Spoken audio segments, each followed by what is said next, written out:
Welcome back. This time we're talking about Agents of S.H.I.E.L.D. Season 4, Episode 6, The Good Samaritan. Now this was a wild and crazy episode, filled with action, secrets revealed, and plot twists galore, making it almost feel like a mid-season finale. Which in a minor way it kind of is, because they announced at the end that we're not getting another new episode until November 29th, meaning that they're taking the next 3 weeks off. Now this episode picks up right where we left off at the end of Lockup, with Coulson and the team trying to track down where Lucy has taken Eli. And not only does that lead to a big confrontation at the end, we have sort of a sidetrack when the new director makes a surprise visit to the Zephyr to take into custody Daisy and Robbie. Meanwhile, we get tons of backstory not only on how Robbie became Ghost Rider, but also how Lucy and the others became ghosts.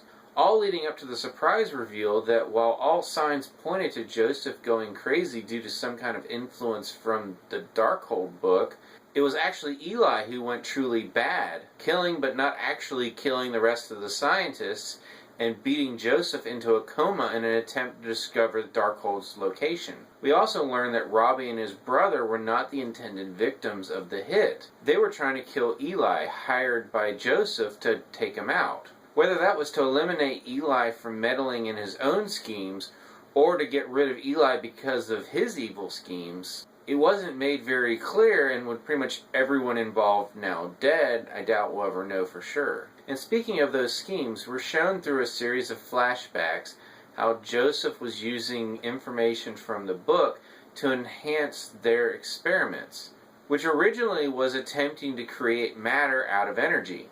The knowledge gained from Darkhold allows Joseph to skip a number of steps and violate a few principal laws of nature along the way. And as the book's hold seemed to grow stronger over him, his goal changed. Instead of just creating magic with the device they were building, he was attempting to turn himself into a matter-generating being, essentially a god. Something that we see at the end that Eli has apparently accomplished. And I have to say, that reveal was pretty shocking. I didn't see it coming. The problem is, I'm not sure if it really jives with everything that we've seen so far. Although, admittedly, without re-watching all 5 episodes and keeping an eye out for these hints, I can't say for sure that they cheated. What I can say, knowing what we know at the end of this episode, it doesn't really make sense to me that Lucy broke Eli out of prison and enlisted his help to complete the machine.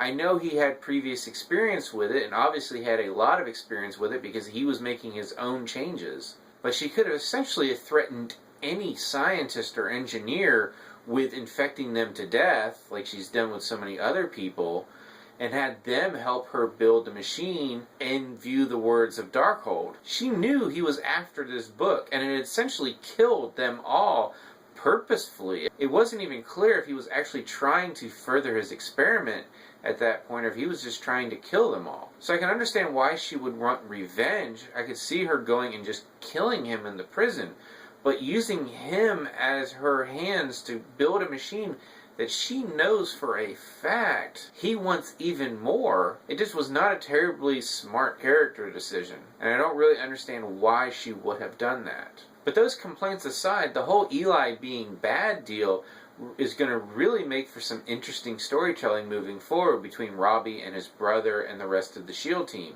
Although we really don't know where Fitz, Mac, or Robbie are at this point because they all disappeared when the machine went off.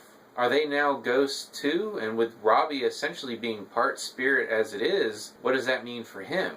And speaking of Robbie, that was the other big reveal that we got. We got to see his backstory as he finally told his younger brother what he was. And one of the big debates this season has been how much of what we're seeing is magic versus technology. The jury's still out when it comes to Darkhold because a lot about this book feels like magic.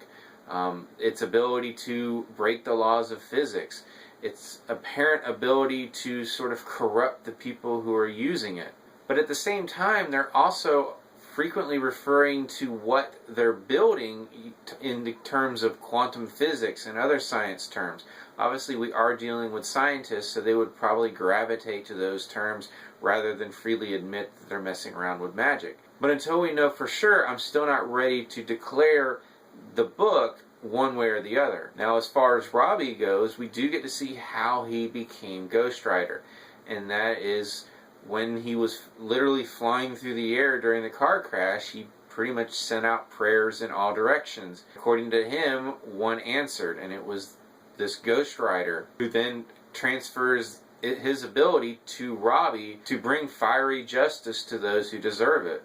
And as I've said before, I'm not familiar with the Ghost Rider of the comics, so I'm sure people better versed in that will pick up more clues on this origin story and how closely it ties into what we know from the comics. But really, Robbie's story in this episode was less about how he became Ghost Rider, although that was a very cool sequence, both storytelling-wise and visually, with the special effects on how they handled the car crash. But more so, it's about this personal story between him and his brother, and how his brother essentially rejects him after seeing the Ghost Rider take over and attack the director. It'll be interesting to see how his brother fits into this moving forward, since apparently Robbie is one of those that has disappeared, and Eli, unbeknownst to anyone other than Coulson, is actually the bad guy. Now, the other development we had, and I briefly mentioned it earlier,